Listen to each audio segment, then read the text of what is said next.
आप देख रहे हैं जेकेटी न्यूज। आइए देखते हैं आज सुबह की बड़ी खबर। आरबीआई के गवर्नर शक्तिकांत दास ने मौद्रिक नीति की घोषणा करते हुए 2022-23 में भारत की जीडीपी वृद्धि 7.2% रहने का अनुमान जताया, जबकि पिछला अनुमान 7.8% का था।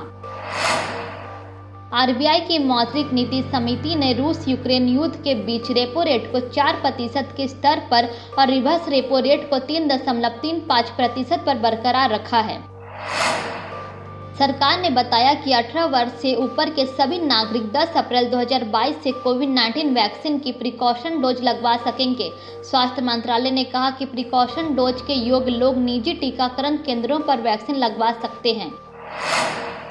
आरबीआई की मौद्रिक नीति की घोषणा करते हुए गवर्नर शक्तिकांत दास ने कहा है, फिलहाल एटीएम से कार्डलेस नकद निकासी की सुविधा कुछ ही बैंकों तक सीमित है। उन्होंने कहा, अब यूपीआई के जरिए सभी बैंकों और एटीएम नेटवर्क पर कार्डलेस नकद निकासी की सुविधा उपलब्ध कराना प्रस्तावित है। शिवसेना सांसद संजय राउत ने कहा कि महाराष्ट्र प्रवर्तन निदेशालय और नारकोटिक्स कंट्रोल ब्यूरो जैसी केंद्रीय एजेंसियों के सामने नहीं झुकेगा। उन्होंने कहा, जिन्होंने हमारे और महाराष्ट्र के खिलाफ युद्ध की घोषणा की है, मैं उन्हें बताना चाहता हूं कि हम तैयार हैं। मध्य प्रदेश के सीधी के एक पुलिस स्टेशन में पत्रकार की अर्धनग्न अवस्था में खड़े होने की तस्वीर वायरल होने के बाद कांग्रेस नेता राहुल गांधी ने ट्वीट किया है, लॉकअप में लोकतंत्र के चौथे स्तंभ का चीरहरण। उन्होंने कहा, या तो सरकार की गोद में बैठकर उनके गुणगान गाओ या जेल के चक्कर काटो। नए भारत की सरकार सच से डरती है। आरबीआई के गवर्नर शक्तिकांत दास ने मौद्रिक नीति की घोषणा करते हुए कहा कि वित्त वर्ष 2023 के लिए कंज्यूमर प्राइस इंडेक्स आधारित खुदरा महंगाई दर 5.7% रहने का अनुमान है। पेट्रोल डीजल की बढ़ती कीमतों के बीच महाराष्ट्र के नागपुर में एक पेट्रोल पंप पर अजीबोगरीब शर्त रख दी गई है। पेट्रोल पंप पर 50 रुपये से कम कीमत पर पेट्रोल बेचने से इनकार कर दिया गया है। केंद्रीय स्वास्थ्य सचिव राजेश भूषण ने पिछले हफ्ते कोविड-19 केस बढ़ने को लेकर 4 राज्यों और एक केंद्र शासित प्रदेश को पत्र लिखा है। इनमें दिल्ली, हरियाणा, केरल, महाराष्ट्र और मिजोरम का नाम शामिल है। राष्ट्रीय परीक्षा एजेंसी ने मेडिकल प्रवेश परीक्षा नीट यूजी 2022 के लिए ऑनलाइन पंजीकरण प्रक्रिया शुरू कर दी है और परीक्षा का आयोजन 17 जुलाई को किया जाएगा। परीक्षा के लिए आवेदन करने की अंतिम तिथि 6 मई 2022 है।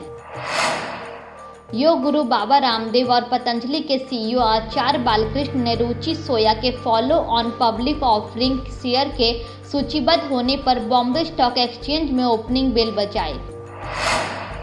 पाकिस्तान की आतंकवाद रोधी अदालत ने मुंबई के 26/11 आतंकी हमले के मास्टरमाइंड और आतंकी संगठन लश्कर-ए-तैयबा के को-फाउंडर हाफिज सईद को 2 मामलों में 31 साल की सजा सुनाई है। इसके अलावा अदालत ने हाफिज की सारी संपत्ति जब्त करने का आदेश दिया है और उस पर 3,40,000 पाकिस्तानी रुपए का जुर्माना भी लगाया है। पाकिस्तानी कप्तान बाबर आजम ने सर्वकालिक वनडे बल्लेबाजी रैंकिंग में सचिन तेंदुलकर को पछाड़ दिया है। 891 रेटिंग अंकों के साथ बाबर इस सूची में 15वें स्थान पर हैं, जबकि सचिन 887 रेटिंग अंकों के साथ 16वें नंबर पर हैं। आईपीएल 2022 में लखनऊ सुपर जायंट्स के खिलाफ मैच के दौरान धीमी ओवर गति बनाए रखने को लेकर दिल्ली कैपिटल्स के कप्तान ऋषभ पंत पर जुर्माना लगा है।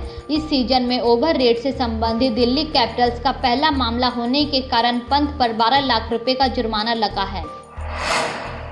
अमेरिका में स्टेनवे टावर पूरी तरह से बनकर तैयार हो गया। 1428 फीट ऊंचे 84 मंजिला स्टेनवे टावर के डेवलपर्स का दावा है कि यह दुनिया की सबसे पतली गगनचुंबी इमारत है, जिसमें कुल 60 अपार्टमेंट हैं। इस तरह की खबरों को देखने के लिए देखते रहिए जेकेटी न्यूज। कोरोना से बचाव के लिए सरकार द्वारा बनाए गए सभी नियमों का पालन करें।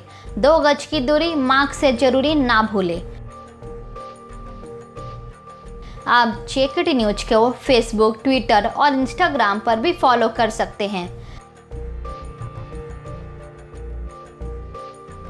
आप हमारे न्यूज़पेपर को हमारे वेबसाइट जनकल्याणटाइम.in पर पढ़ सकते हैं। धन्यवाद।